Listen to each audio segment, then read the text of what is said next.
Hello students, हमने chapter शुरू किया है एटॉमिक स्ट्रक्चर। और एटॉमिक स्ट्रक्चर में हमने डिस्कशन शुरू की थी कि सबसे पहले हमें देखना है कि जो डाल्टन का ड्रॉबैक आया था, डाल्टन ने कहा था that atom is not divisible, it is indivisible. लेकिन बाद के जो डिस्कवरीज थे उससे हमें ये पता चला that atom consist of some fundamental particles, they are electrons, protons and neutrons.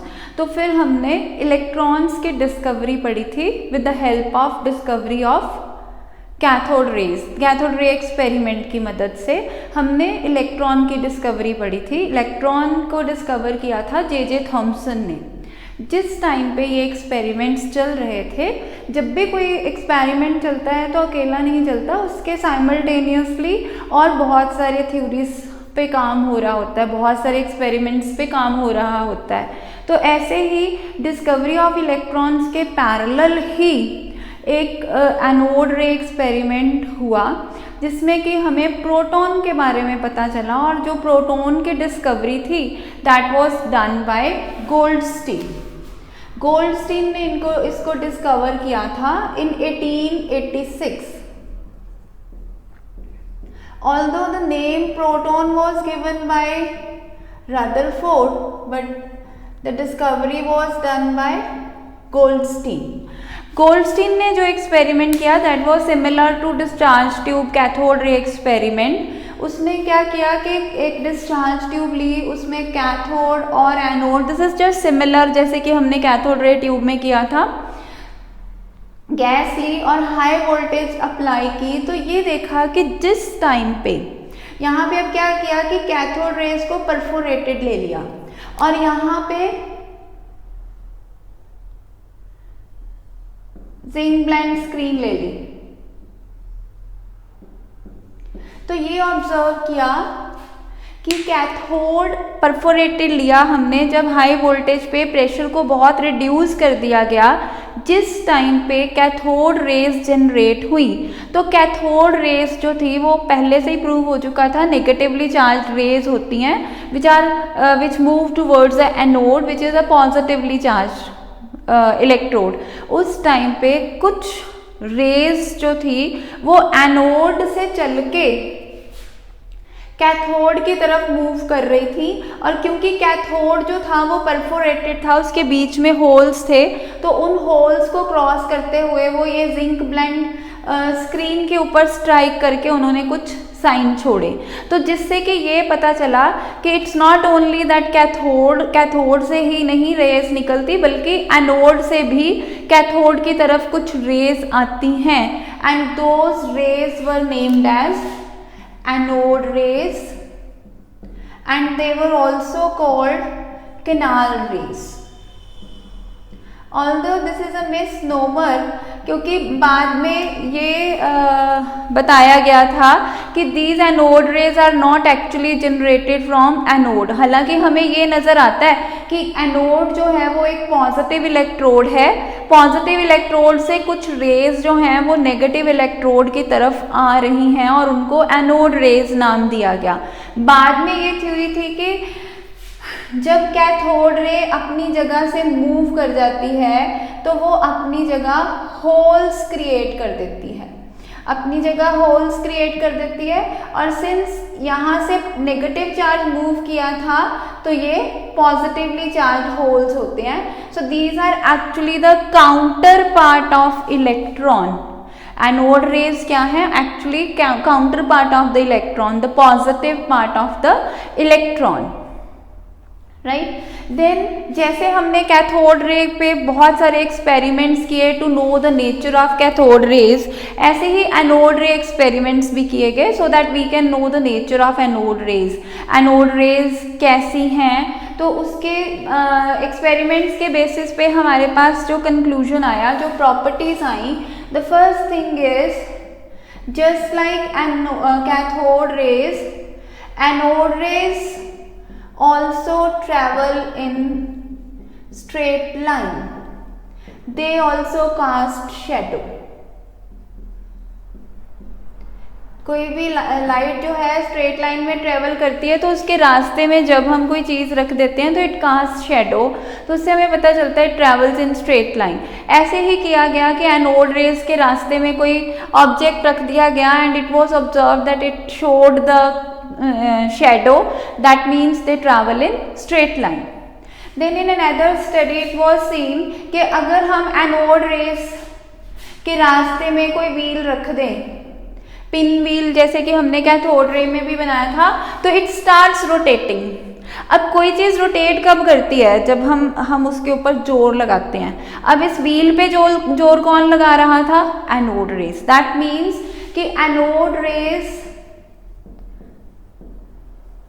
They possess kinetic energy and have मास। क्योंकि इनका अगर खुद का मास होगा तो वो व्हील पे लगेगा तो व्हील रोटेट होगा। जो एनोड रेज की एनर्जी है वो व्हील को मिलेगी, व्हील की एनर्जी रोटेशनल एनर्जी शुरू हो जाएगी। सो इस एक्सपेरिमेंट से हमें पता चला दैट एनोड रेज जो हैं उनका अपना एक मास होता है और उनके अंदर काइनेटिक एनर्जी भी है। Then in the third experiment it was ये तो ऑब्जर्व हो ही गया था that they show flash on zinc blende screen. Illumination हो जाती है जिंक ब्लेंड स्क्रीन की भी जब उनके ऊपर एनोड रेज फॉल करती हैं। फिर जस्ट टू सी कि whether they are positively charge और negatively charge in presence of external electric field. External electric field जब इसको लगाया गया, they deflected towards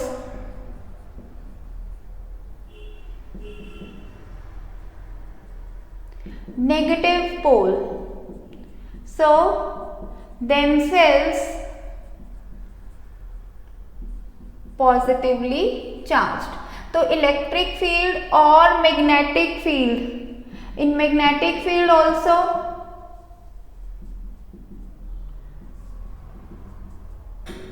anode rays were deflected.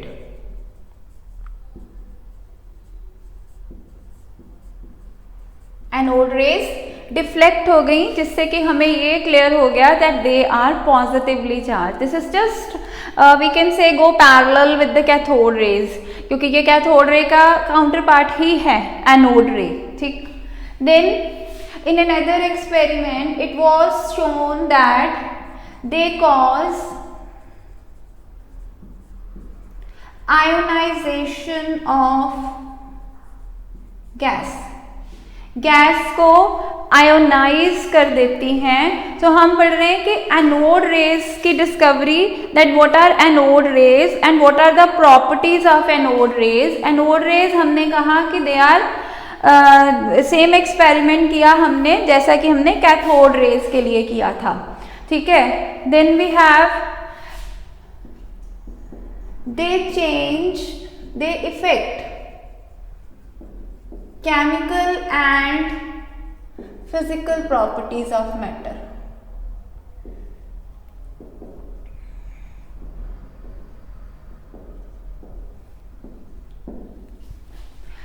ठीक है।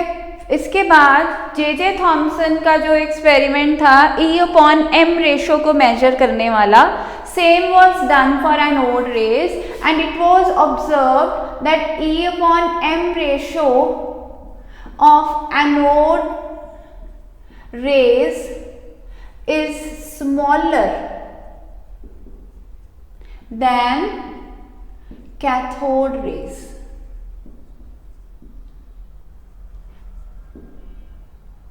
E/M ratio is smaller। E/M smaller कब होगा? That means M is more, क्योंकि E तो सेम रहने वाला है। चार्ज हमें पता है कि चार्ज नेगेटिव और पॉजिटिव एक दूसरे का काउंटर पार्ट होते हैं, तो जितना नेगेटिव चार्ज का अमाउंट होगा उतना ही पॉजिटिव का अमाउंट होगा। E तो सेम रहने वाला है, चेंज क्या हो रहा है? M। तभी E/M जो है वो एनोड रेज का कैथोड रेज के मुकाबले स्मॉल आया विद एक्सपेरिमेंट। फिर ये ऑब्जर्व किया गया, गैस को चेंज किया गया और देखा गया कि क्या E अपॉन m पे उसका कोई असर आता है, and it was observe that E upon m is different for different gases. जबकि हमने कैथोड रेज में क्या पढ़ा था, that E upon m is independent of nature of gas, but here in case of anode raise E upon m is not independent of nature of gas, rather it changes with the change of gas। ठीक है। Then J Thomson का जो experiment था वहां से हमें इसका E upon m ratio जो है that we got 9.5 into 10⁴ coulomb per gram। Charge we could calculate, that is positive 1.6 into 10⁻⁻19 coulombs, और यहाँ से फिर हमने मास निकाल लिया and mass came out that was 1.672 into 10⁻27 kilogram. ठीक है, this is mass of proton. So यहाँ से हमें पता चला कि जो एनोड रेज हैं they are actually the fundamental particles which are known as protons. Protons are also just like electrons. Electrons को हमने कहा था कि they are fundamental particles of the atom. Similarly protons are also fundamental particles, मतलब basic particle हैं atom के अंदर। They are सब एटॉमिक पार्टिकल्स, एटम के अंदर प्रेजेंट हैं, and it is positively charged unit with mass. Charge इसके ऊपर पॉजिटिव है और मास इसका 1.672 into 10⁻27 किलोग्राम है, which is heavier than that of electron. लेकिन when compared with mass of hydrogen atom, तो we came to the conclusion that mass of a proton is equal to mass of one hydrogen atom। जबकि हमने वहाँ क्या conclude किया था, that mass of electron is 1/1836 of mass of one hydrogen atom. तो इसका मतलब क्या हुआ हमारा, that proton and hydrogen atom are equal by weight but electron से भारी हैं। प्रोटॉन को P से हमने डिनोट किया है, proton is heavier than electron. ठीक है, प्रोटॉन इज पॉजिटिवली चार्ज